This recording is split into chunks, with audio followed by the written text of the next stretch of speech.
Morning everyone. Students, I am Abhishek Soni from Adarsh Vidya Mandir, Shankar Vidyapith, Mount Abu, Rajasthan. The new chapter that we are starting is the name The Happy Prince. Students, we will continue with the literature part only through through the videos, through online classes, all because grammatical part almost we have done. Okay, now the chapter name is The Happy Princess. So first we will understand what is the theme of the story, what actually the chapter wants to say. Okay, the theme of the story is the first theme of the story is that outward beauty is nothing. Very nice line it is said that outward beauty is nothing means beauty we cannot judge by the the like by face, like someone is pretty, someone is beautiful, handsome, means we cannot judge the beauty by the face cover, the outside body structure. So outward beauty is nothing.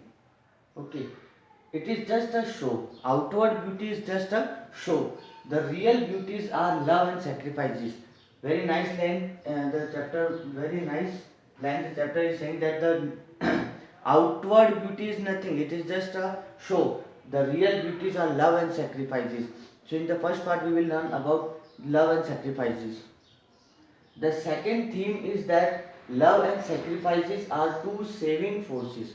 And obviously, the love and sacrifices are two saving forces. Means love and sacrifice are those qualities which we shows to others. We will get much better than as we have shown towards other people. Okay, so that is said. That's why it is said saving forces. And the third last theme is that there is great gap between the rich and the poor.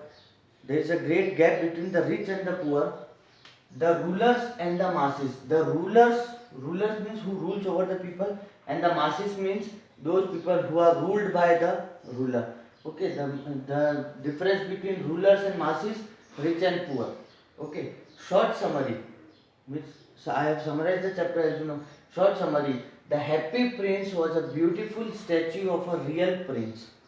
There was a statue of a prince who was named as Happy Prince.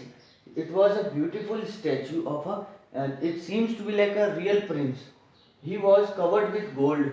The statue was covered with gold. He had sapphires for eyes. Sapphires means precious blue colored stone.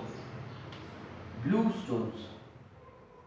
Is sapphire for eyes means for eyes lens, like so it was like blue colored precious stone called sapphires, and a ruby. Now ruby is what? Ruby is also a precious stone, but it is of red color. Sapphire is of blue color and ruby is of red color.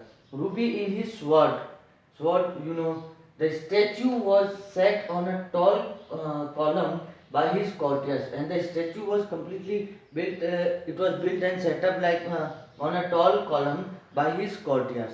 So just a starting summary of the chapter and we will continue this chapter through online classes also. Okay, so the as per the first theme we are moving now, that outward beauty is nothing. It is just like a show. The real beauties are love and sacrifices. So this shows the outer beauty. Means see the sapphire. What if someone wears diamond in his or her ring, diamond, gold chain or something? It doesn't mean that he's just, this is just the showcase. Okay, just a show.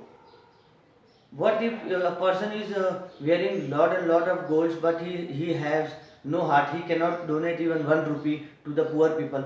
No, then that is of no use. So it's just a show. Real beauties are love and sacrifices.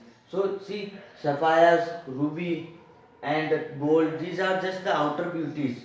Okay, but what is the next part, that we will discuss in the online classes and the upcoming classes also. That's all, boys.